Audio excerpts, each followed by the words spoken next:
Hello beautiful soul, I am so excited to share a brand new gorgeous pattern with you today.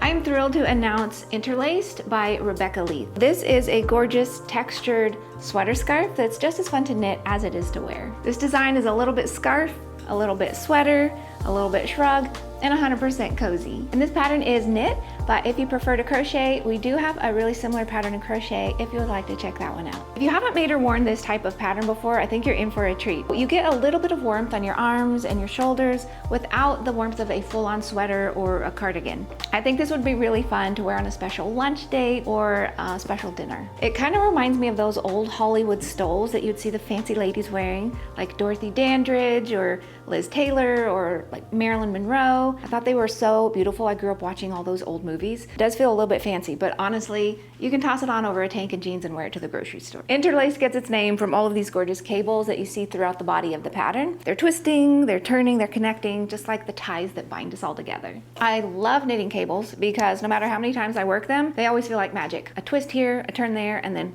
voila, gorgeousness. This pattern also has this grounding garter stitch border along both sides, and it has cozy ribbed sleeves. This pattern does come in sizes extra small through 5XL, so you are sure to find your perfect size. And if you're making it for yourself, you can get that perfect length for that absolutely perfect wraparound. To make this design, you're gonna start with a provisional cast on using a crochet hook, which I am gonna show you how to work here in a minute. Super easy. And you're gonna knit the scarf portion flat, so back and forth, doo-doo-doo-doo-doo. Then from the live stitches on both ends, you're gonna pick up and knit the sleeves, and you can work them in the round or you can work them flat and seam them. The pattern does include options for both. And you'll notice that the sleeves on this pattern are nice and snug and stretchy. That's because they're actually knitted with 2 inches of negative ease. And negative ease just means that the sleeves are smaller than your arm. So it gives a nice snug fit because they're actually ribbed. So when you knit them smaller, they expand and stretch onto your arm, giving you a really snug fit. If you want something different, if you want them a little bit looser, you can adjust that and just make it totally whatever you prefer. Also, in addition to the cables and the provisional cast on, you're also going to need to know how to work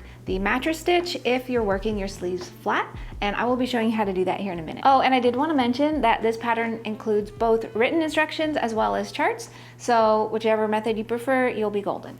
And if you're wondering what yarn we used for this project, we used our beloved super gorgeous Crema Worsted yarn. It's soft, it's luxurious, it's smooth. It's a shimmering blend of Superwash Merino Wool and silk, so it just wears really well. It's wonderful for projects like this because it resists pilling, it holds up to lots of love and use, and I love how the light bounces off the cables and the ribbing in this pattern. And the color is called Dew Like Diamonds, and it's a sumptuous, soothing denim blue. Have a hop on over to expressionfiberarts.com and you can download the pattern and you can get the yarn. While you're there, make sure you sign up for email and text updates for weekly free knit and crochet patterns. And I am going to be giving away 7 skeins of this beautiful Dew Like Diamonds today. So if you would love to enter, just make sure that you're subscribed to our YouTube channel and comment below the word cables. Today I would love to show you the different techniques that you're going to need in order to make interlaced, a provisional cast on, cables, and the mattress stitch. Go ahead and start with a provisional cast on. To start our provisional cast on, go ahead and work a little slip knot and pop that onto a crochet hook.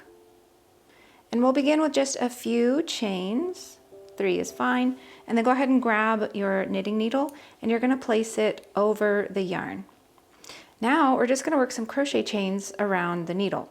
So go ahead and grab the yarn and pull it through to create a little chain that is wrapped around your needle. Then take your yarn and wrap it underneath your needle. Again, grab the yarn with your crochet hook, pull it through, and we're going to continue repeating that. Wrap your yarn under, grab the yarn and pull it through your loop, wrap the yarn under, grab the yarn and pull it through your loop. And you'll just repeat that however many times the pattern calls for.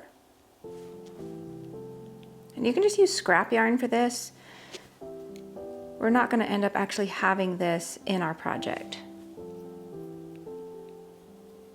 All right, so you'll work however many stitches you need, and then just go ahead and finish with several chains, and then you can cut that yarn. And once you've cut your yarn, you can just let it dangle. Go ahead and grab your actual yarn and you're gonna go ahead and get started knitting your project. So I'm just gonna work a few rows of some knit stitches and then I'll show you how we pick up our live stitches.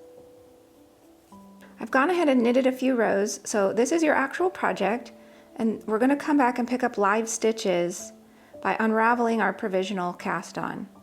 So just go ahead and start pulling your little chains out. And you want to be careful here, because once you have a little live stitch, you want to go ahead and pick it up with your needle. Pull out the next one and just go slowly. No need to rush. Pop out the next one. It's kind of satisfying. And so we have these beautiful little live stitches that we can now work this direction. So this is where you'll start working your sleeve. So keep unraveling. All right, let me go ahead and grab this one before it disappears. Boop, okay. And then go ahead and pull that out. You're done with your scrap yarn. And you now have all of your live stitches nice and secure on your needle, and you can knit them and your fabric is going to now grow this way. So it's a super cool technique to not have a seam right there. And now here are the cables that you're going to need to know how to work. We're going to start with the cable for front. And I love working cables this way. You don't even need a cable needle. Super easy. You're going to take your right needle and you're going to swing it behind your left needle. Skip these first two stitches, boop, boop, and you're going to insert your needle into the third and fourth stitch. So just grab the little back legs of those so that they're secure. And then we're going to grab these two front stitches and slide them off. So we kind of do this in one smooth movement, but I'll go slow. I like to pinch these first two stitches and just slide them off. And you've got those, make sure they're secure, and then go ahead and slide your left needle out of those other two stitches. Now the two stitches that you're pinching, pop those right onto your left needle, boop, boop. And then these two stitches that you slid to your right needle, go ahead and slide those to your left needle. So we have now crossed our stitches over and we're good just to knit these 4 stitches. 1, 2, 3, and 4. Very easy. Now we're going to work a cable for back. So we're going to start by taking our right needle and we're going to skip these first 2 stitches and we're going to slide our right needle into the 3rd and 4th stitch, like so. Then go ahead and grab these 2 stitches, the first 2, and you're going to slide them off of your left needle. So make sure you've got them pinched nice and securely. Boop, boop. And then go ahead and slide your left needle out of those 2 stitches. Pop the 2 stitches that you've pinched onto your left needle. And then go ahead and slide the 2 stitches on your right needle to your left needle. So we've successfully crossed them. And now you're good to just knit all 4 stitches. 2, 3, and 4. And when you're all done and you're ready to seam your sleeves, here's how you work the mattress stitch. To start the mattress stitch, you're going to need a darning needle and some yarn, and I'm going to use a contrasting color today, but you'll want to use the same color as your project. I love this technique so much because it creates a little invisible seam. You can also use it in sewing. Okay, so we're going to start by grabbing this piece here, and if you kind of turn it to the side, you're going to see these V's on the side. We're going to separate those out until we see these little bars. So we've got this whole little row of bars going up like a little column, and then you're going to find on this side the same thing. So here's our little V's on the side. You're going to separate those stitches, kind of pull them out until you see the bars here. So that's what we're going to be working into. We'll begin on this side and go ahead and right under that first bar, go ahead and insert your darning needle, pull up some yarn, leave a tail so you can weave it in later, and we're just going to go ahead and insert it again into the same place just to kind of secure our yarn. Then we're going to jump to our other piece. Go ahead and jump over here. And we're just going to insert, so find your little bars, we're going to insert our darning needle under the first 2, like so. And just pull up your yarn. You can leave it loose because we're going to do a fun little magic trick here in a minute where we tighten it up. Then hop back over and insert your needle into the same hole that you came out of before. and insert it under these 2 bars. And pull it up. You can leave it a little loose.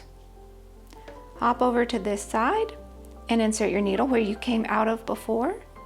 Find your little bars and insert it under the next 2. And we're just going to continue repeating that back and forth, all the way down the whole seam. So keep jumping to your pieces back and forth and inserting your darning needle under the next 2 bars. Hop over here, find the next 2 bars. It really is as simple as that. I love this joining method. It's super fun to do, and it just has the coolest ending, which I'm going to show you in a second, when you actually pull on the string and it tightens it all up. It's so fun. When you're ready to go ahead and cinch it up, just go ahead and grab your little tails and you just give it a pull. Boop, boop, boop, boop, boop, boop, boop. And it is so satisfying. That's my favorite part. And then when you look on the back, you have a nice little beautiful seam, and it is just so gorgeous on the front. I love it. So I hope you love today's design so much. It really is a unique piece. It's full of such detail, such texture, and it really is so wearable with just about everything. Have an amazing day, and remember to breathe in the wonder of this beautiful planet that we get to live on. And come back next week because I have another new design for you, and I will see you then. Bye!